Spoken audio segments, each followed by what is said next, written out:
I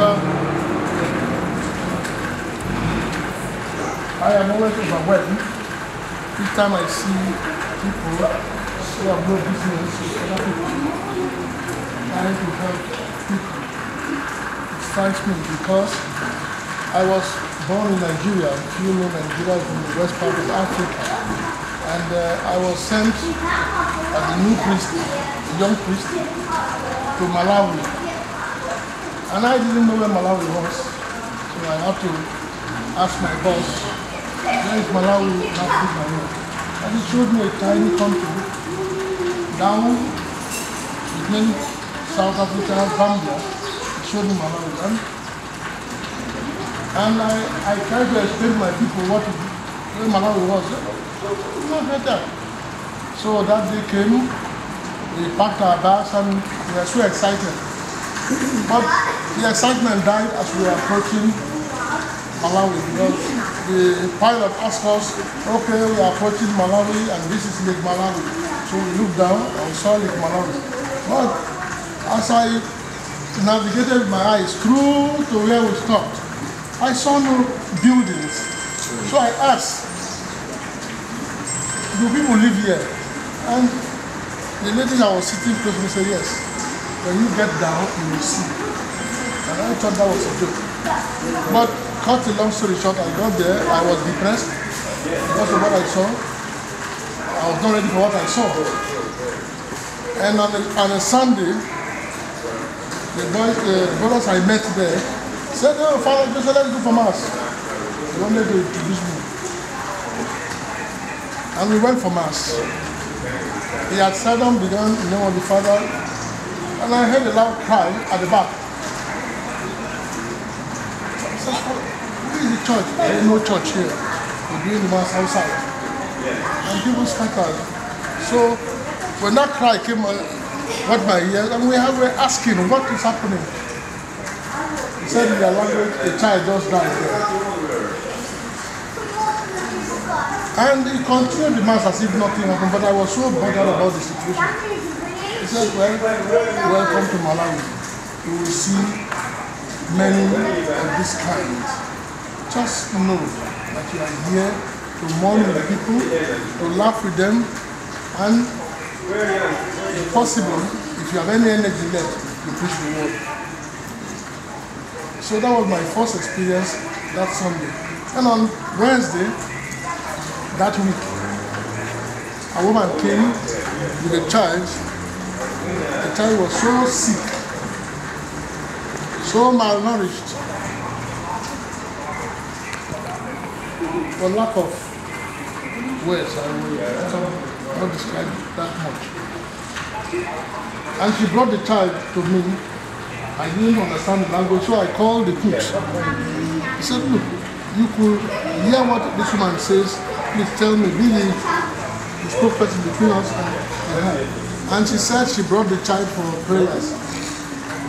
And I looked at the child. The child was almost dying. I said, okay. I mumbled some words. I don't know if I prayed very well, but I did not get it. I mumbled some words. And I told her, go to the hospital. Or when I asked her first, since when did this child become sick? She said, it has been 2 weeks. 2 weeks. And he's not been to the hospital. Why? And she told the man that she has no money. Now, she had walked about 27 miles to my place, to the church. And from the church to the hospital is about 10 miles. I said, well, you should have continued to the hospital. Say, no money. It didn't strike me.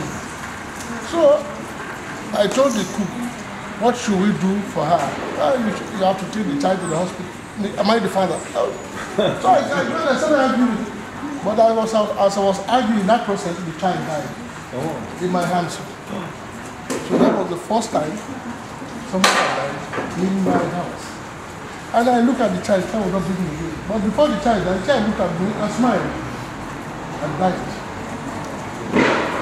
My heart went out. I did not come back and angry with sky. Because you know scandals and So I was afraid. I told you, I didn't want to think that I killed the child. Because I was in a foreign land, I didn't know the culture or the language. So I told the cook to tell the man that the child has died. What should we do? The man said, well, she knew that the child would die. So she brought it to the house of God. It is better to die in the house of God than to die in the village. That's when it struck me that, oh, this is their logic. And he told the cook, tell father not to worry, that God will give them another one.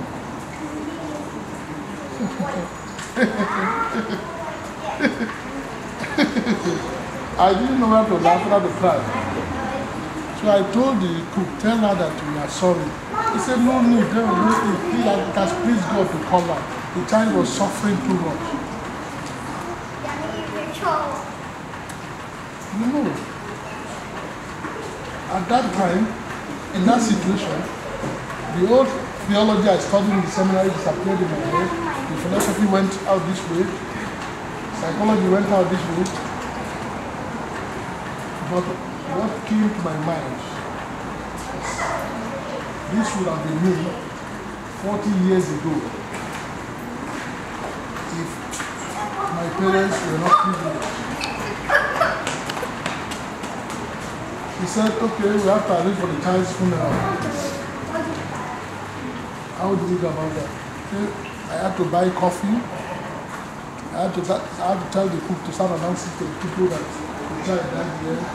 We are going to bury the child. You know, it's funny because people came from all over the village to celebrate the child's death. And they were bringing small money. This one was coming, carry chicken, the other one was coming, carry their flour to cook and eat, that the child has died. And that is not my own culture, where I come from. So it contradicts my very culture. I said, oh, why would this happen? I said, Father, the dead are alive, we belong to God. We must celebrate.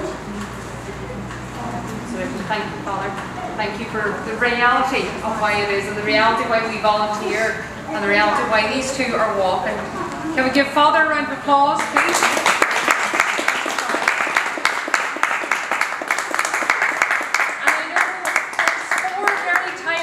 And Damien's legs are looking a bit tired as well, so I don't want to keep these people out any longer than I can. So just thank you to Deputy O'Flaherty for coming along, thank you Joe, to John Quidmore, to Kitty and her wonderful, wonderful team for being here all day, and to Father Joseph. On behalf of Mary's Means, I say thank you. From the bottom of my heart, I say thank you for everything that you do. And just God bless the walk going forward. Thank you very much.